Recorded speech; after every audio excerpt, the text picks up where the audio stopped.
entender muchas cosas ahora para el futuro, sino es súper básico en todo sentido,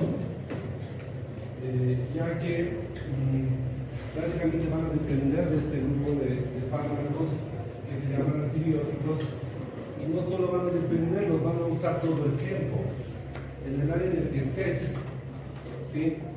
Entonces, desde esa lógica, es que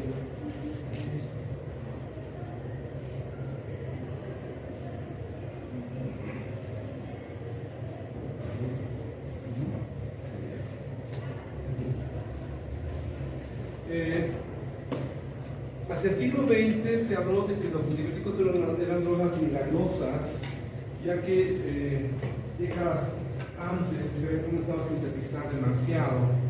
Con el descubrimiento de la penicilina por Alexander Fleming y la cura de una serie de enfermedades que no solo habían cobrado demasiadas vidas, así como el COVID, ya que se habían generado demasiadas epidemias, la penicilina marcó una etapa en la medicina en la que comenzamos a usar este grupo de antibióticos y comenzamos a realmente, por decir, salvar vidas. ¿Ya? Tiene que hasta antes de estos antibióticos teníamos que depender de cierto tipo de tratamientos, por decir naturales, o hasta de la inmunidad del paciente. Sin embargo, ya a partir de este momento, la penicilina marcó un hito clave en esta fase. Ya posteriormente, hacia el siglo XXI y hacia nuestra época, se dio una síntesis masiva de antibióticos. Ahorita vamos a ver un poquito más de historia, donde cada día, cada año se siguen descubriendo una serie de antimicrobianos, antibióticos, con una serie de objetivos. ¿Sí? La industria farmacéutica no solamente invierte demasiado, ya, sino prueba desde mezclas. Si bien entendemos que la definición de antibiótico va a ser aquella sustancia sintetizada por otro microorganismo o por otro organismo, ya ahora estamos en este momento, estamos en una fase, en un momento en el cual se están sintetizando de forma sintética. Entre 1983 y 2002 fueron los años donde más se descubrieron y se sintetizaron antibióticos por una serie de enfermedades, desde la tuberculosis, antivirales para el HIV, y así una serie de antibióticos que lo que hacían era mejorar en teoría nuestro arsenal terapéutico. Ahí donde comenzaron hacia el año 1998 y mucho más en 2004 y mucho más ahora, comenzar a ver, ¿ya?, este detalle del uso de los antibióticos y la resistencia. Lamentablemente estamos en tiempos bien complicados. Estamos en tiempos en que los egresados médicos, los futuros médicos nuevos, no saben recetar un antibiótico. ¿Okay? Tristemente uno ve, ya enseñando alrededor de casi 20 años, ya, cuando ves recetar una amoxicilina para 2 días, ya, o para 3 días, tú te asustas y dices, y todavía en dosis que ni siquiera corresponden, ya, o sin ir lejos, cuando ves recetar una quinolona, una ciprofloxacina para 2 días, ya, te preocupas. Peor cuando el estudiante de medicina en teoría es un estudiante formado en nuestras universidades. Ya, pues de la privada, pues esperar lo que sea, ¿no? ¿Ya? Pero de los estudiantes de las públicas es bien complejo. Sin embargo, ahí es donde se comienza a trabajar en un área de investigación en la cual, si bien tenemos un arsenal terapéutico en antibióticos que es bastante, ustedes van a ver, ¿ya? Inclusive hay generaciones de antibióticos, hablaba de las quinolonas, primera, segunda, tercera, cuarta, quinta generación, ¿ya?, en la cual cada vez mejora, por generación mejora el antibiótico, se hace más fuerte. Sin embargo, el uso indiscriminado de antibióticos hace que las poblaciones y las bacterias que actúan sobre los antibióticos que actúan sobre las bacterias cambien en su comportamiento. Es decir, aquí se introduce el concepto de resistencia antibiótica. Lamentablemente, como no sabemos usar, como le damos dosis no adecuadas, o sea, dosis menores, o les damos en tiempos menores, 2 días, 3 días, lo que va a hacer la bacteria es hacerse resistente. Es aquí donde ingresa el término resistencia antibiótica o resistencia antimicrobiana. ¿Sí? El término resistencia solo es aplicable a los antibióticos y a los antimicrobianos. No hay resistencia a las benzodiazepinas, no hay resistencia a otro tipo de fármacos, sino solamente a los antibióticos. Entonces, mucho cuidado con este detalle, que ahora lo vamos a hablar y que me interesa que ustedes siempre tengan claro de que el poder dar antibióticos a dosis adecuadas, en tiempos adecuados, siempre va a ser ideal. ¿Sí? No es pecar por exceso ni pecar por defecto, sino hacerlo adecuado. Porque hoy en día tenemos, por ejemplo, enfermedades como la tuberculosis. ¿Sí? En la tuberculosis tenemos los multidrogos resistentes, o los resistentes, o los extensivamente resistentes. Son fármacos con tuberculosis, son pacientes que no responden a los fármacos de la tuberculosis, que se van a morir porque prácticamente ya han hecho resistencia a todos los fármacos. ¿Entienden? Hay los extensivamente resistentes, que no vamos a poder matar a esa bacteria con nada, ¿entienden? Y eso está pasando en todas las bacterias. En las bacterias urinarias, bacterias gastrointestinales, aún cada vez encontramos bacterias urinarias, por ejemplo, E. coli, Proteus, Klebsiella, que son súper resistentes a todo. Les damos cefalosporina, les damos quinolonas, les damos todo lo que les demos es resistente.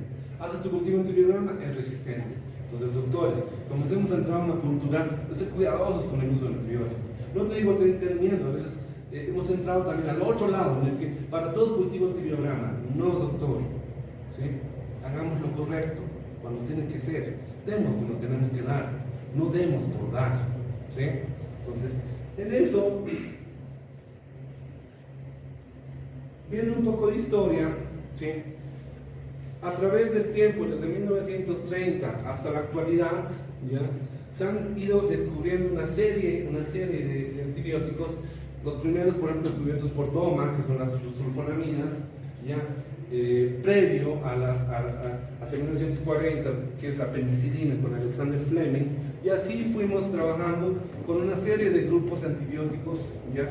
Los últimos años, por ejemplo, estoy dedicado a no solamente enfermedades como la tuberculosis, la malaria, el Chagas, etcétera, ¿ya? También a la parte antiviral.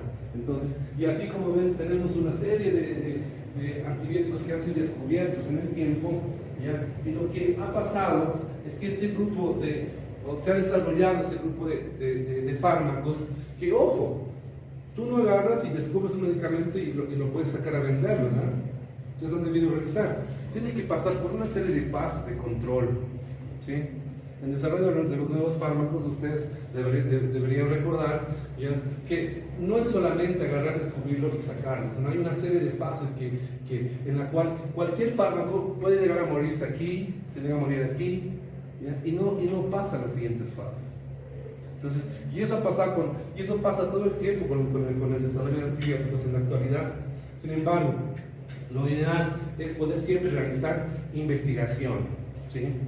Para poder trabajar con fármacos adecuados. Aún los fármacos que tenemos en nuestro medio, doctores, muchos de los fármacos están vetados para la Unión Europea, vetados para el gobierno argentino, vetados para el gobierno chileno, pero de libre circulación en el gobierno boliviano, ¿verdad?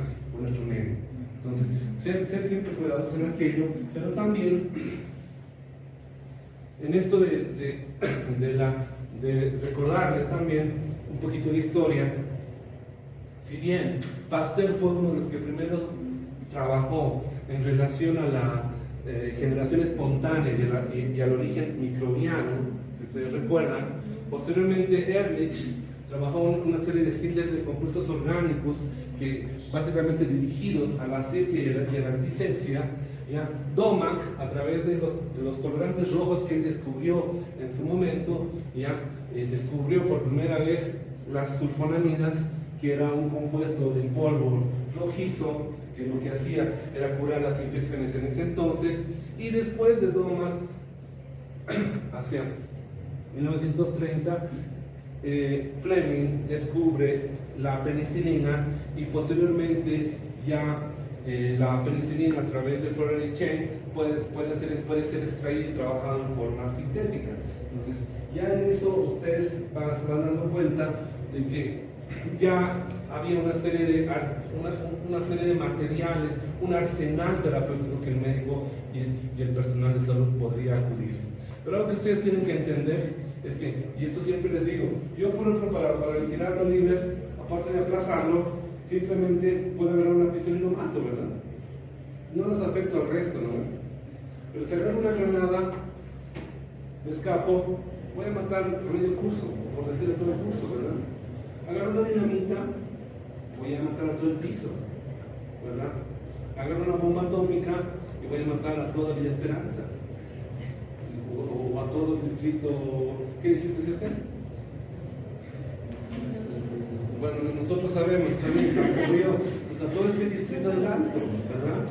Entonces, es lo mismo cuando tú quieres entrar a lo que llamamos la terapia antibiótica. ¿Qué es terapia antibiótica? Es el objetivo primario del tratamiento antimicrobiano, es conseguir concentrar en el sitio de infección verdadero, ojo, campo de la batalla en teoría, donde realmente se va a jugar el antibiótico versus el germen, la suficiente cantidad de antimicrobiano para inhibir o destruir a los microorganismos.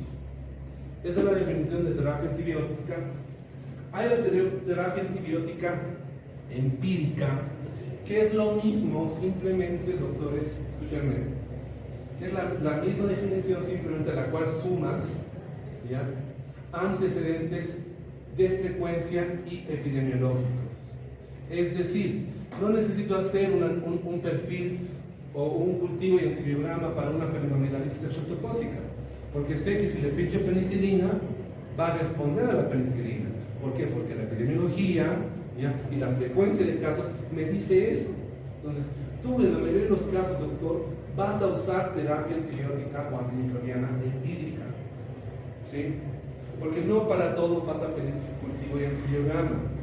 Eso lo haremos en un primer mundo en el que a los 2 días o al día siguiente saldrá el cultivo antibiograma. En nuestro medio, doctores, ¿cuánto tarda el cultivo antibiograma? 2 a 3, hasta 4 semanas. Si tu paciente está con una infección, tú no vas a agarrar y le vas a pedir su cultivo antibiograma y en 4 semanas lo vas a tratar. No, ¿verdad? Entonces tú vas a usar lo que se llama la terapia antimicrobiana empírica, que es esta definición, más los antecedentes epidemiológicos de frecuencia. Es decir, ¿cuál es la bacteria más frecuente para las infecciones urinarias? E. coli, Proteus, Klebsiella. ¿Cuál es el antibiótico que en teoría va a hacer efectos sobre sus gram negativos? Quinolonas, aminoglucósidos, probablemente antibióticos beta-lactámicos de espectro ampliado, amoxicilina, probablemente. También actúan las sulfonamidas o el cotrimoxazol específicamente asociado con el quinoloprin. Por epidemiología y por frecuencia lo sé. ¿Me entienden? En una diarrea, probablemente de un niño de 5 años, ¿sí?, voy a encontrar una Shigella, ¿ya?, o voy a encontrar una E. coli. Entonces, eso puedo cubrirlo con 2 tipos de antibióticos. Puedo cubrirlo con cotrimoxazol, sulfonamida, sulfonamida, o con quinolona. ¿Por qué? Porque estos dos grupos de antibióticos van a cubrir a la bacteria más frecuente encontrada. A esto se llama terapia antimicrobiana empírica. Pero la terapia antimicrobiana empírica, sin conocimiento de dosis, sin conocimiento de concentraciones, sin conocimiento de lo adecuado, está equivocada. Puedes apuntarle a la bacteria, pero vas a darle en dosis menores, vas a darle en un tiempo no adecuado, la bacteria se va a reír. Vas a matar a un grupo de sus amigos, va a agarrar, va a tomar más fuerza, va a hacer un mecanismo o 2 o 3 mecanismos de resistencia y va a caer con mucha más fuerza. ¿Sí? Y eso encontramos hoy en día en las infecciones urinarias en las mujeres. Tenemos mamás, jovencitas, hijas, que no podemos tratar sus infecciones urinarias porque a todos son resistentes. A todo. Quinolonas, cefalosporinas, a todo. Nitrofurantoínas. ¿Por qué? Porque le hemos dado el tratamiento a la persona. Uno, o no le hemos dado la dosis adecuada, no le hemos dado el tiempo adecuado, pero la persona ha agarrado, ha tomado 2 días, ha mejorado y lo ha dejado. ¿Sí? Entonces, si viene de nuestra culpa, también la culpa es paciente. en eso, veamos la definición de antibiótico. Son sustancias químicas producidas por varias especies de microorganismos vivos, como hemos dicho, los actinomycetes, los hongos, las mismas bacterias, capaces de provocar muerte o lisis de otros microorganismos vivos. Esa es la definición clásica de antibiótico. Por ahí se acuña, por ahí alguno dice, sin hacerle daño al que está tomando. Puede ser o no, pero esa es la definición que usamos para antibiótico. Veamos algunas definiciones que me interesa que ustedes no olviden cuando hablamos de qué es bacteriostático. ¿Ya? Son agentes antibacterianos que impiden el desarrollo y la multiplicación de los microorganismos, pero no los destruyen. Es decir, es como que congelaran, ¿ya?, su crecimiento. Requieren el complemento del sistema inmunológico defensivo del huésped para dominar. ¿Qué pasa? Pasa que en ese momento el antibiótico lo que hace es congelar su crecimiento, ¿sí?, inhibir su crecimiento. El resto lo hace nuestro sistema inmunológico, doctores. Nuestro sistema inmunológico no deja vivo a la bacteria, porque no le va a ayudar, ¿entienden? ¿Ya? Los ejemplos clásicos dentro de lo que llamamos los bacteriostáticos, por ejemplo, son las sulfonamidas, las tetraciclinas, el cloramfenicol, los aminoglucósidos. Los aminoglucósidos son de dos tipos. Son bacteriostáticos en una fase y en una segunda o tercera fase son bactericidas. ¿Ya? Esos son los aminoglucósidos. Veamos qué son bactericidas. Los bactericidas son antibióticos o quimioterápicos capaces de provocar la lisis o destrucción de los microorganismos. Si estos paraban la reproducción y congelaban su crecimiento, estos no, estos los liquidan, los matan. ¿Sí? Los clásicos acá, por ejemplo, son las penicilinas, son bactericidas. Las cefalosporinas, primos hermanos mayores, potenciados y super más fortachones de las penicilinas son las cefalosporinas. Es como que estos son los... Podemos poner un ejemplo.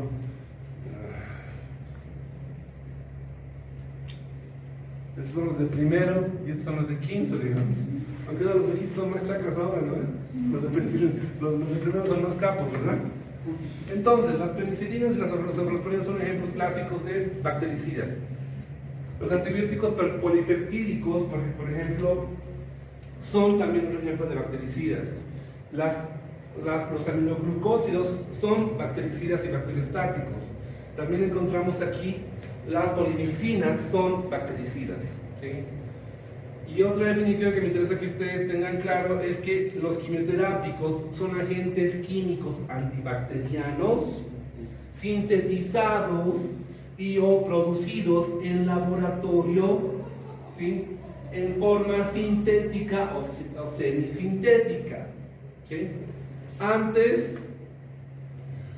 decíamos, o bueno, la definición anterior decía que eran producidos por otros microorganismos. En este caso, los quimioterápicos no necesitan de aquello. En la actualidad, todos son quimioterápicos.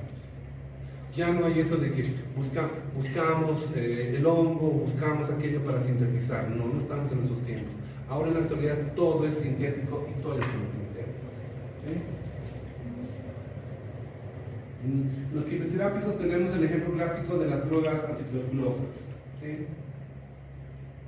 Bueno, en esto veamos cómo se clasifican los antibióticos por su estructura química, por su espectro de acción, por su espectro antimicrobiano y por su mecanismo de acción y por su mecanismo de resistencia. Por su estructura química voy a ir retrocediendo y voy a ir volviendo, ¿ya? Cada grupo de antibióticos, doctores, tiene una estructura química parecida en base a un origen químico fundamental. ¿Sí? En el caso de los betalactámicos, el anillo betalactámico es el que define, ¿ya?, la estructura de todos los antibióticos. ¿Sí? Las penicilinas naturales, las sintéticas, las semisintéticas, inclusive de las cefalosporinas, los carbapenems y los monobaltames. ¿Sí? Entonces, cada grupo tiene una estructura química específica, por eso están agrupados dentro de aquello. Y cada estructura química atribuida a cada grupo de antibiótico tiene características y particularidades que le dan esa propiedad de bactericida o bacteriostática. Ahora, cuando vemos por su espectro antimicrobiano o su espectro, de acción, habíamos visto que tenemos los de amplio espectro, los de espectro intermedio y los de espectro reducido. Los de amplio espectro son antibióticos que actúan sobre varios grupos de bacterias, varias familias de bacterias juntas. ¿Sí? Obviamente, no vamos a usar a la vez o va a ser destinado a todos esos grupos bacterianos, solamente es a un grupo bacteriano cuando usamos el antibiótico. Pero los de amplio espectro son aquellos, el ejemplo, por ejemplo, las tetraciclinas, el cloranfenicol. Un ejemplo clásico son los betalactámicos, ¿ya? Que actúan, si bien sobre gram positivos, sobre gram negativos, ¿ya? Llegan a actuar sobre otro grupo de familias bacterianas, ¿ya? Incluyendo los que necesitamos. Los de espectro intermedio, si bien los de amplio espectro actuaban sobre varias familias de bacterias, los de espectro intermedio solamente actúan sobre un grupo reducido. ¿Sí? Ya no es grande, ya no son varias bacterias. Porque van a ver, cuando les decimos espectro antibacteriano de las aminopenicilinas, ahí van a ver una lista larga, de los cuales solamente unos 2 a 3 son los más importantes. Pero es que te dice, también actúa sobre estos, te dice. Oh, ¿ya? Pero los de espectro intermedio ya son grupos específicos que actúan sobre familias específicas. Es más reducido el número. En el amplio espectro son muchos, en estos son mucho menor, mucho más específicos. En los de espectro reducido ya son bacterias específicas. ¿Sí? Por ejemplo, los glucopéptidos, la vancomicina. La vancomicina es un antibiótico que se usa específicamente para Staphylococcus aureus meticilino resistente. ¿Sí? Entonces, hay antibióticos que solamente vas a usar para esa bacteria específica, porque la vancomicina no usamos para otro grupo de infecciones, solamente para la infección por Staphylococcus aureus meticilino resistente, ya sea en el lugar que sea, endocarditis, piel, pulmones, etc. Entonces, esa es la diferencia en la clasificación por su espectro de acción. ¿Sí? Por su espectro antimicrobiano, ya habíamos visto que es bacteriostático, que son los bactericidas. Los bacteriostáticos clásicos son las tetraciclinas, por ejemplo. Las sulfonamidas tienen espectro, al igual que los aminoglucósidos, bactericida y bacteriostático, pero son más bacteriostáticos que bactericidas, dependiendo de la infección en la que usemos. El trimethoprim es un bacteriostático, el cloranfenicol es un bacteriostático, los macrólidos son bacteriostáticos. Se van a dar cuenta, cuando vean el mecanismo de acción, que la mayoría de estos actúan sobre la síntesis proteica. Ojo, ¿sí? La mayoría, ya sea dependiendo sobre su unidad del ribosoma que actúen, pero la mayoría son de aquellos, excepto, digamos, las sulfas que actúan sobre vías metabólicas bacterianas. ¿Sí? En el caso de los bactericidas, ¿sí? Los clásicos bactericidas y los que más van a usar, doctores, ustedes, por su espectro y porque tienen un margen de seguridad bastante amplio, son los betalactámicos. A eso me refiero con las penicilinas, me refiero con la amoxicilina, la dicloxacilina, la cloxacilina, ¿entienden? ¿Ya? La ceftriaxona, la cefotaxima, que son cefalosporinas que están dentro de los betalactámicos. ¿Sí? Los aminoglucósidos, les había explicado que si bien tienen efecto bacteriostático o bactericida, ¿sí? Dependiendo de la concentración, pueden ser más bactericidas, ¿sí? Terminan siendo bactericidas, empiezan en una fase como bacteriostáticos y terminan siendo bactericidas. La fosfomicina, que está mal escrito, hidrofurantoína, los polipéptidos, las quinolonas son bactericidas. Quinolonas me refiero a ciprofloxacina, norfloxacina, levofloxacina, la rifampicina y la vancomicina son bactericidas. ¿sí? Solamente de esta diapositiva yo puedo sacar 500 preguntas de examen, ¿sí? Así que pilas con esta diapositiva. En función al mecanismo de acción, tenemos a los inhibidores de la síntesis de la pared celular, tenemos a los inhibidores de la permeabilidad de la membrana plasmática, tenemos a los inhibidores de la síntesis proteica y tenemos a los inhibidores de las vías metabólicas. Ahorita voy a puntualizar algunos detalles y por su mecanismo de resistencia, dependiendo los 4 o 5 mecanismos que ustedes conocen, o bueno, que van a conocer, se clasifican en grupos.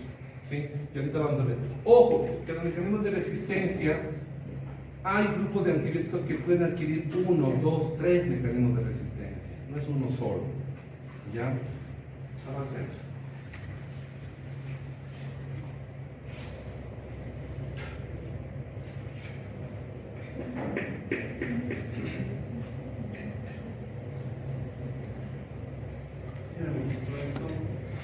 Antes. Cuando hablamos del efecto bacteriostático, antes de ir al mecanismo de acción de los grupos bacterianos, si bien en la división del desarrollo de las colonias bacterianas, algo que quiero que ustedes recuerden es que la concentración mínima inhibitoria es aquella concentración mínima a la que es aquella dosis, ojo, del antibiótico, ¿ya? La cual tú vas a darle al paciente, la cual va a llegar al plasma, ¿ya? Cuando llega al plasma, esta llega a una concentración a nivel plasmático, esa concentración mínima es la que mata a la bacteria, ¿ya? O la que puede parar su crecimiento. Entonces, esa concentración plasmática del antibiótico, ¿sí?, mínima para parar su crecimiento o para matar a la bacteria, ¿sí?, es la concentración mínima inhibitoria. ¿Ya? Ahora, el efecto bacteriostático normalmente, ¿ya?, se va a usar, ¿ya?, o cuando queramos producir este efecto bacteriostático, ¿ya?, la concentración mínima inhibitoria es la menor concentración del fármaco con la que se observa el desarrollo de turbidez, esto más que todo en la parte microbiológica, pero cuando nosotros queremos producir el efecto bacteriostático, ¿ya?, es la concentración mínima, tope, a la cual vamos a parar su crecimiento. Ojo, que hay fármacos que pueden ser bacteriostáticos a determinadas dosis, y si tú les subes la dosis, pueden llegar a ser bactericidas. Ojo, ¿ya? Ahora, en eso, veamos este grafiquito que me interesa. Hay un muchacho que ahora es doctor, que pone unas clases bien interesantes en la web, y le quise copiar esta gráfica porque me parece súper interesante, ¿sí? Cuando hablamos del mecanismo de la inhibición de la síntesis de la pared bacteriana, ¿sí?, tenemos antibióticos claves como los beta-lactámicos, las cefalosporinas, los los monobactames, que van a actuar fundamentalmente en la síntesis de la pared bacteriana. La vancomicina, la bacitracina, la fosfomicina y la ciclosporina